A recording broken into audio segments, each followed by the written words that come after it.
Shalom ప్రభువైన యేసుక్రీస్తు నామములో మీ అందరికీ శుభములను సమాధానము కలుగును గాక. This is Nehemiah from the heart of Israel, Jerusalem. Middle east లో చాలా వేగంగా పరిస్థితులు మారుతూ ఉన్నాయి. ప్రపంచ వేదికల మీద ప్రపంచ నాయకులు తీసుకునే ఒక్కొక్క నిర్ణయం ఈ ప్రపంచాన్ని అంత్యకాల ప్రవచనాల నెరవేర్పు వైపుగా నడిపిస్తూ ఉన్నాయి.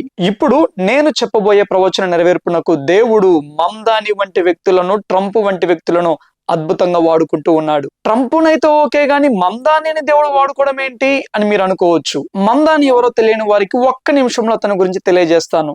రీసెంట్ గా న్యూయార్క్ నగరానికి మేయర్ గా ఎన్నికైన ఒక ముస్లిం వ్యక్తి. ఇతడు ఇజ్రాయెల్ దేశాన్ని, యూదులను తీవ్రంగా వ్యతిరేకించే భావజాలని కలిగిన వ్యక్తి. అటువంటి వ్యక్తిని దేవుడు అంత్యకాల ప్రవచనాలలో భాగంగా ఇజ్రాయెల్ దేశం కొరకు ఎలా వాడుకుంటాడు, వాటన్నిటిని మనం ఈ వీడియోలో పరిశీలన చేద్దాం. ఇంకా ఎవరైనా మన ఛానల్ ని సబ్స్క్రైబ్ చేయనట్లయితే ఇజ్రాయెల్ లో జరుగుతున్న అసలైన పరిస్థితులు తెలుసుకోవడానికి, ఆ యొక్క పరిస్థితులను వాక్యానుసారమైన కోణంలో అర్థం చేసుకోవడానికి తప్పకుండా మన ఛానల్ ని సబ్స్క్రైబ్ చేయవలసిందిగా మనవి చేస్తూ ఉన్నాను. Let's get into the topic.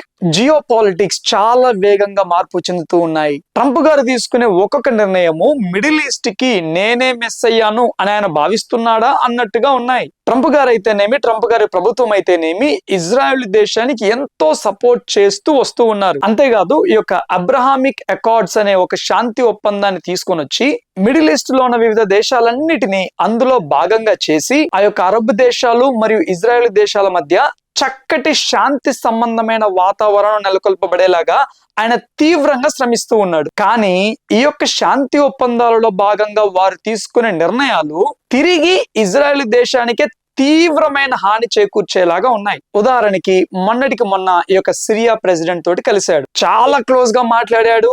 Syria వెనకాల అమెరికా ఉన్నది అన్నట్టుగా పరిస్థితులు నెలకొల్పబడ్డాయి. ఆ సిరియాని ఈ యొక్క అబ్రహామిక్ అకార్డ్స్ అనే శాంతి ఒప్పందంలోకి తీసుకుని రావాలి అనేసి తీవ్రంగా ప్రయత్నం చేస్తూ ఉన్నాడు ట్రంప్ గారు. కాకపోతే ఈ యొక్క సిరియన్ ప్రెసిడెంట్ ఏం ప్రపోజల్ పెట్టినాడు, గోలన్ హైట్స్ విషయంలో ఇజ్రాయెల్ కాంప్రమైజ్ అవ్వాలి అనేసి. ఈ గోలన్ హైట్స్ అంటే ఏంటి అనంటే ఇజ్రాయెల్ యొక్క నార్థన్ బార్డర్, అనగా సిరియాకి ఇజ్రాయెల్ దేశానికి మధ్య ఉన్న బార్డర్ అది.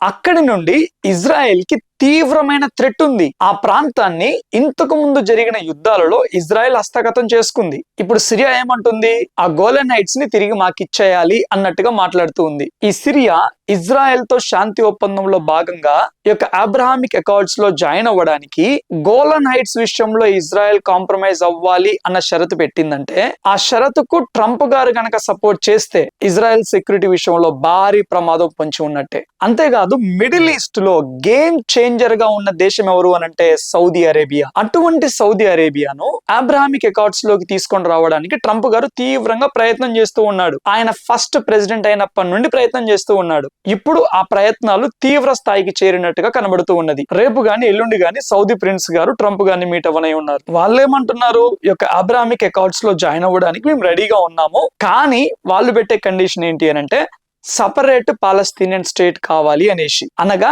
ఏ గాజా నుండి అయితే ఒక హమాస్ తీవ్రవాదులు ఇజ్రాయెల్ దేశాన్ని అటాక్ చేశారో, ఏ వెస్ట్ బ్యాంక్ లో అయితే తీవ్రవాదులు పుట్టగొడుగులా పుట్టుకొస్తూ ఉన్నారో, ఏ ప్రాంతం నుండి అయితే ఇజ్రాయెల్ దేశ సంపూర్ణ నిర్మూలన కొరకు వారు పథకాలు రచించారో, ఆ ప్రాంతము ఒక ప్రత్యేక దేశంగా మార్చబడాలి అని వీళ్ళు ప్రపోజల్ పెడుతూ ఉన్నారు. యాక్చువల్ గా గాజాలో నివాసం ఉంటున్న అరబ్బులైతేనేమి, వెస్ట్ బ్యాంక్ లో నివాసం ఉంటున్న వారైతేనేమి, వీరందరికీ ఒక సపరేట్ స్టేట్ అన్న ప్రణాళికను ఇజ్రాయెల్ దేశం ఎప్పుడూ అమలు చేసింది. కంటిన్యూగా ఈ యొక్క తీవ్రవాదుల అటాకులు జరుగుతూ ఉండడం తోటి మాకు సపరేట్ దేశము కావాలి అన్న పేరుతోటి ఈ యొక్క అటాకులు జరుగుతూ ఉండడంతో 2005 సంవత్సరంలో ఉన్న యొక్క ఇజ్రాయేలీ దేశ ప్రధానమంత్రి వారి షరతులకు ఒప్పుకొని గాజాను కంప్లీట్ గా వాళ్ళకి అప్పచెప్పడం జరిగింది. గాజాలో ఉన్న ఇజ్రాయేలీ ఫోర్సెస్ నైతేనేమి, అప్పటికే గాజాలో నివాసం చేస్తున్న యూదులనైతేనేమి అందరినీ తిరిగి ఇజ్రాయెల్ దేశానికి తీసుకొని వచ్చారు. ఆ 2005 సంవత్సరంలో దగ్గరగా 21 యూదుల స్థావరాలను కంప్లీట్ గా నిర్మూలన చేయడం జరిగింది.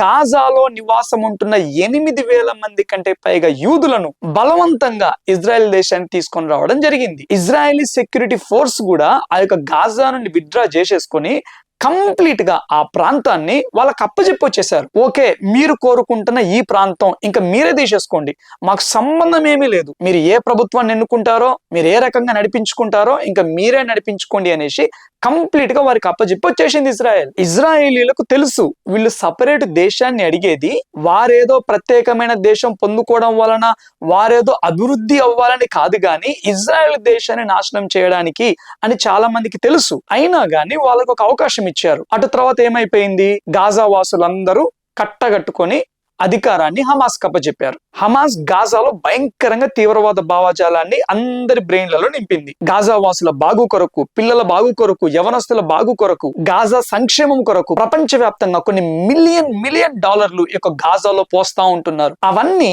హమాస్ కాలేజీల కోసం వెచ్చించలేదు, స్కూళ్ల కోసం వెచ్చించలేదు, హాస్పిటల్ కోసం వెచ్చించలేదు, గాజాను ఉన్నతంగా తీర్చిదిద్దడానికి వెచ్చించలేదు. ఆ మిలియన్ డాలర్ల డబ్బులు హమాస్ దేనికి ఖర్చు పెట్టింది? ఆయుధాలను సేకరించడానికి, అండర్ గ్రౌండ్ టన్నల్స్ తవ్వడానికి. ఎందుకు?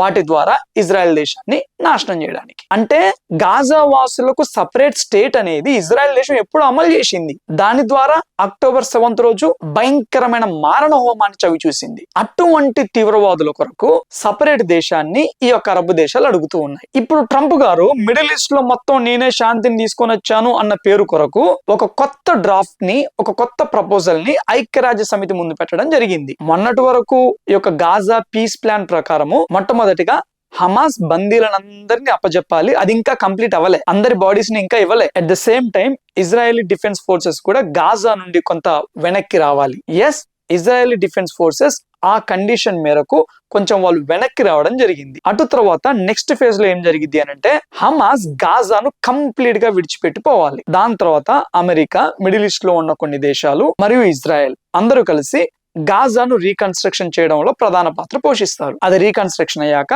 ప్రజలందరూ తిరిగి వచ్చి యథావిధిగా నివాసం చేస్తారు. ఇది యాక్చువల్ ప్లాన్. అయితే ట్రంప్ గారు ఈ అరబ్ దేశాలందరితో మాట్లాడుతూ, వారితో మంతనాలు జరుపుతూ, ఒక్కొక్కరితో కలుస్తూ ఉన్నప్పుడు ఇజ్రాయెల్ తో చుట్టూ ఉన్న అరబ్ దేశాలు శాంతి సమాధానంతో ఉండడానికి వారందరి యొక్క అబ్రామిక్ అకార్డ్స్ అన్న శాంతి ఒప్పందంలోకి రావాలి అన్న కారణంతో పాలస్తీనా అన్న సపరేట్ దేశ ఏర్పాటు కొరకు ఆయన కాంప్రమైజ్ అయినట్టుగానే కనబడుతూ ఉన్నది. ఎందుకు అనంటే రీసెంట్ గా ఐక్యరాజ్య సమితికి పంపించిన ప్రపోజల్లో ప్రస్తుత గాజా పీస్ ప్లాన్ కంప్లీట్ అవ్వగానే గాజా వాసులకు పాలస్తీనా అన్న సపరేట్ దేశ ఏర్పాటు కొరకు సన్నాహాలు చేయాలి అని ఆయన ప్రపోజల్ పంపించడం జరిగింది. ఆ ప్రపోజల్ కు, ఆ డ్రాఫ్ట్ కు అతి త్వరలో ఐక్యరాజ్య సమితి వేదికగా ఓటింగ్ జరగనై ఉన్నది. ఆ ప్రపోజల్ కు ఇజ్రాయెల్ దేశంలో తీవ్ర వ్యతిరేకత మొదలైంది. ఇదంతా ఓకే గాని ప్రవచనాల నెరవేర్పు అన్నారు కదా బ్రదర్, ఈ యొక్క మమ్దాని అయితేనేమి, ట్రంప్ అయితేనేమి ప్రవచనాల నెరవేర్పులో వారు భాగమై ఉన్నారు అని చెప్పారు కదా, ఏంటి ఆ ప్రవచనము అని మీరు అనుకోవచ్చు. దేవుని యొక్క వాక్యం ఏమని తెలియజేస్తా ఉంది అని అంటే అంత్యకాలంలో ప్రపంచవ్యాప్తంగా ఉన్న యూదులందరినీ తిరిగి ఇజ్రాయెల్ దేశానికి నడిపిస్తాడు అని వాక్యం స్పష్టంగా తెలియజేస్తూ ఉన్నది. అది నెరవేర్చబడింది కదా బ్రదర్. 1948వ సంవత్సరంలో యూదులు ఒక దేశముగా అవతరించినప్పుడే అది నెరవేర్చబడింది కదా అని మీరు అనుకోవచ్చు. ఇక్కడ అర్థం చేసుకోవాల్సింది ఏంటి అని అంటే ఇజ్రాయేల్ దేశంలో ఎంత యూదుల జనాభా అయితే ఉన్నదో దగ్గరగా అంతే జనాభా, అంతే మంది యూదులు ప్రస్తుతము వివిధ దేశాలలో నివాసం ఉంటున్నారు. ఇజ్రాయెల్ దేశంలో కాకుండా వివిధ దేశాలలో ఉన్న యూదుల జనాభా ఎంతో తెలుసా? దగ్గరగా 85 లక్షల మంది.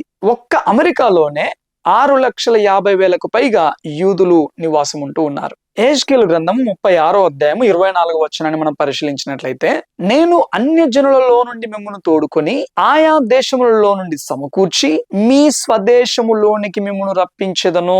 ప్రపంచవ్యాప్తంగా చెదరగొట్టబడిన యూదులు కొన్ని దేశాలలో అలాగే ఉండిపోయారు. వారు సంపూర్ణంగా ఇజ్రాయెల్ దేశానికి రాలేదు. అంత్యకాలంలో జరిగేది ఏంటి అని అంటే ప్రతి ఒక్క యూదుడు ఇజ్రాయెల్ దేశానికి తిరిగి వస్తాడు. 12 గోత్రాల యూదులు ఇజ్రాయెల్ దేశంలో కనబడతారు. యెషయా గ్రంథము 11వ అధ్యాయం 12వ వచనాన్ని ఒకసారి చూద్దాం. జనములను పిలువుటకు ఆయన ఒక ధ్వజమును నిలవబెట్టును, భ్రష్టులైన ఇశ్రాయేలీలను పోగు చేయును, భూమి యొక్క 4 దిగంతముల నుండి చెదరిపోయిన యూదా వారిని సమకూర్చును.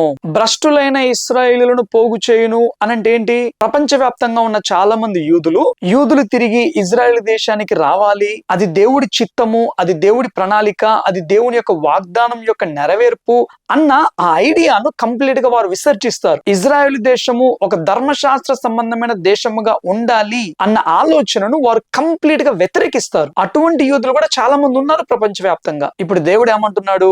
భ్రష్టులైన యూదులందరినీ తిరిగి ఇజ్రాయెల్ దేశం నడిపిస్తా అంటున్నాడు. ఇప్పటి వరకు యూదులు వివిధ దేశాలలో అద్భుతమైన బిజినెస్ చేస్తూ చాలా ఉన్నతమైన స్థానాలలో ఉన్నారు. ఇప్పుడు వారందరూ ఇజ్రాయెల్ దేశానికి రావాలంటే వాళ్ళు ఊరికనే రారు. వాళ్ళు రావాలంటే ఏం చేయాలి?